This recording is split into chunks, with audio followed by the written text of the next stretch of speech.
Welcome to Exergic.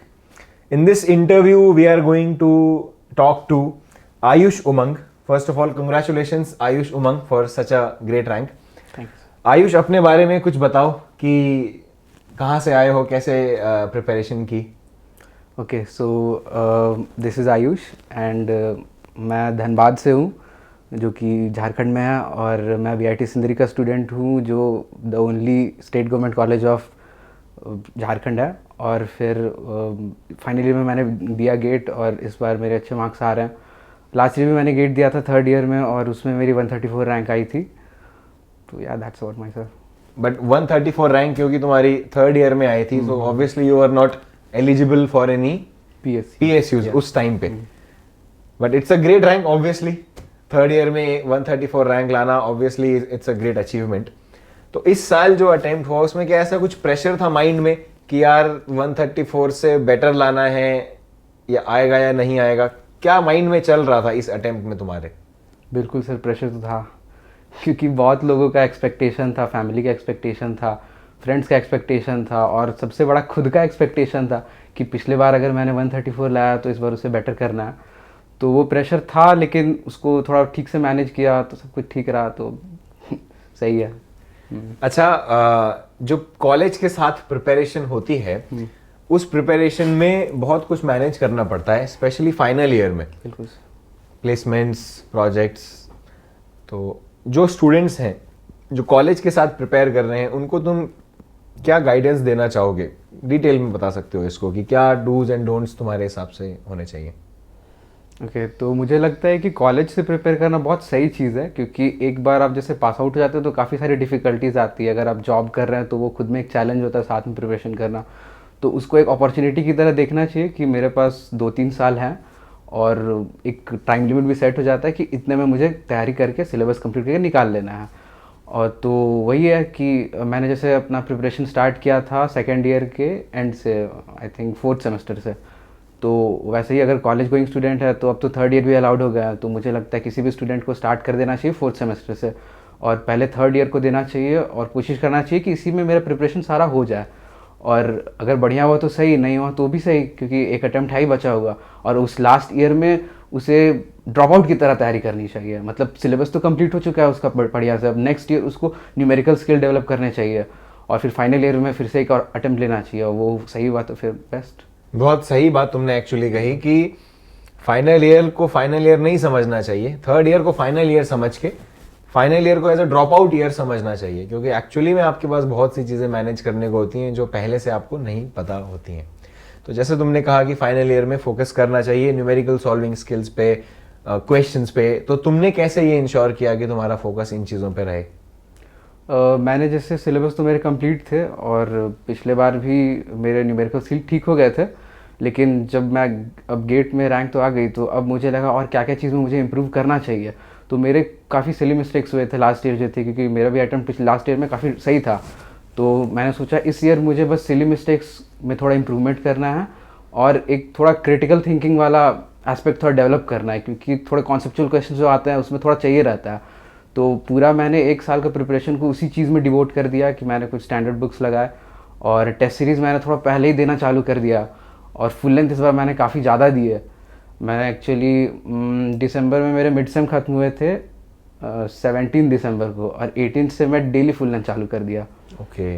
तो वहाँ से मैं फुल लेंथ देते चला गया, और मैंने मतलब पर्सनली मैंने देखा अपने मार्क्स इंप्रूव होते हुए। जैसे मैं स्टार्ट किया था तो उसमें मेरे 70 मार्क्स अप्रॉक्स आते थे, फिर धीरे धीरे जैसे मैं बढ़ते गया मेरे मार्क्स बढ़िया जाते गए और लास्ट में काफ़ी अच्छा आ रहे थे। मतलब 85 प्लस रहता था, 90 प्लस भी काफ़ी बार गए हैं। तो वो चीज़ है। जो टेस्ट सीरीज है या इसमें जो भी तुमने क्वेश्चंस सॉल्व किए, डेफिनेटली मार्क्स जैसे तुमने कहा धीरे धीरे इंक्रीज होते गए, बढ़ते गए। बट ऐसा बहुत बार नहीं होता है स्टूडेंट्स के साथ।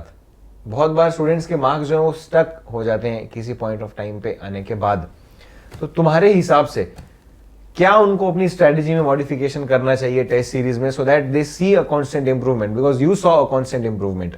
सो what made it happen as per your advice? Okay, तो मुझे लगता है कि किसी स्टूडेंट का अगर मार्क्स एक पर्टिकुलर अपर लिमिट पर स्टक कर रहा है, अगर 60s या 70s पे, तो कुछ रीज़न होंगे। और वो रीज़न कुछ भी हो सकता है, लाइक उसके कॉन्सेप्ट वीक होंगे, ये हो सकता है उसने बस ऊपर ऊपर से पढ़ लिया हो, या फिर उसके कॉन्सेप्ट सही होंगे लेकिन न्यूमेरिकली वो क्वेश्चन को नहीं अप्रोच कर पा रहा होगा, या फिर सिली मिस्टेक्स हो जा रहे होंगे। तो वो पर्टिकुलर देखना पड़ेगा कि मैं कहाँ पे लैक कर रहा हूँ और उस जगह पे काम करना पड़ेगा। जैसे कॉन्सेप्ट वीक है तो ये चीज़ तो खैर थोड़ी देर पहले ही पता चल जानी चाहिए, लास्ट में पता ना चले तो बढ़िया है। तो वो सब चीज़ हो जाना चाहिए। और अगर न्यूमेरिकल स्किल में कहीं लैक हो रहा है तो मुझे लगता है टेस्ट सीरीज ज़्यादा देनी चाहिए और अच्छे क्वेश्चन प्रैक्टिस करने चाहिए। रेपिटेटिव क्वेश्चन बार बार लगाने से कुछ खास फ़ायदा है नहीं, तो नए नए क्वेश्चन लगाने चाहिए। स्टूडेंट जो एक सिंसियर स्टूडेंट है, जिनकी सिलेबस कंप्लीट हो चुकी है और क्वेश्चन भी अच्छे खासे लगा लिए हैं, टेस्ट सीरीज भी लगा लिए हैं, और उनका मार्क्स अगर बढ़ नहीं रहा है तो ये एक बहुत जेन्युइन सा प्रॉब्लम हो सकता है कि उनसे क्वेश्चन बन नहीं रहे हैं। कॉन्सेप्ट उन्हें सारा कुछ पता है, लेकिन उन सारे कॉन्सेप्ट, उन सारे फार्मूलाज को मैनिपुलेट करके कैसे क्वेश्चन को अप्रोच करना है और कैसे आगे बढ़ना, वो चीज़ अगर उन्हें नहीं पता है तो उससे कारण दिक्कत हो सकती है। वो धीरे धीरे ही आएगा, और अगर अच्छे अच्छे क्वेश्चंस लगाएंगे तो उसी से वो आएगा। तो ये एक इम्पॉर्टेंट स्किल है, स्टूडेंट्स को समझना होगा कि केवल सिलेबस उन्होंने अगर कवर कर लिया है और उसके बाद वो, क्योंकि जैसा तुमने कहा सिलेबस ऑलमोस्ट सभी लोग कवर करते हैं, ऐसा कुछ फॉर्मूले ऑलमोस्ट सबको पता है कौन से यूज करने हैं, बट कहाँ क्या यूज करना है वो एक इम्पॉर्टेंट स्किल है जो कि एक स्टूडेंट को होनी चाहिए, उसको आनी चाहिए। लास्ट ईयर तक तुम्हारा सिलेबस ऑलमोस्ट खत्म हो ही गया था, जैसा तुमने कहा, थर्ड अटेम्प्ट में। So how did you continue revision in the final year, in this fourth year?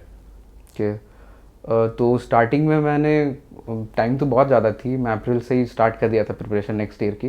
तो मैं सारे महीने को बांट दिया था कि इस महीने में ये 2 सब्जेक्ट कर लूँगा, इस महीने में ये 2 सब्जेक्ट तो बढ़िया से कर लूँगा, जैसे पहली बार किया था।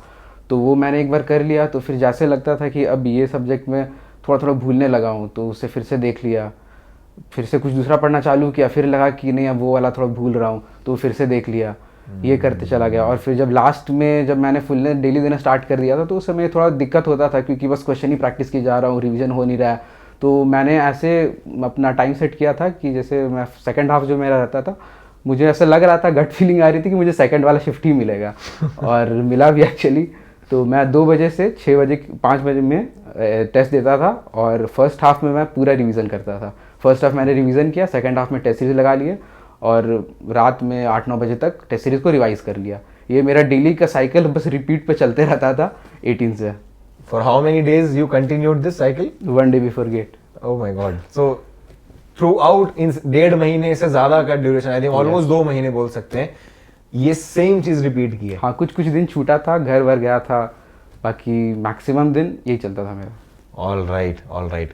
सो ओवरऑल जो आयुष की जर्नी हमने देखी, उससे हमने ये समझा कि सिलेबस कवर करना और उसको न्यूमेरिकली कन्वर्ट करना, न्यूमेरिकल्स को सॉल्व करना, वो दोनों एक अलग एस्पेक्ट है।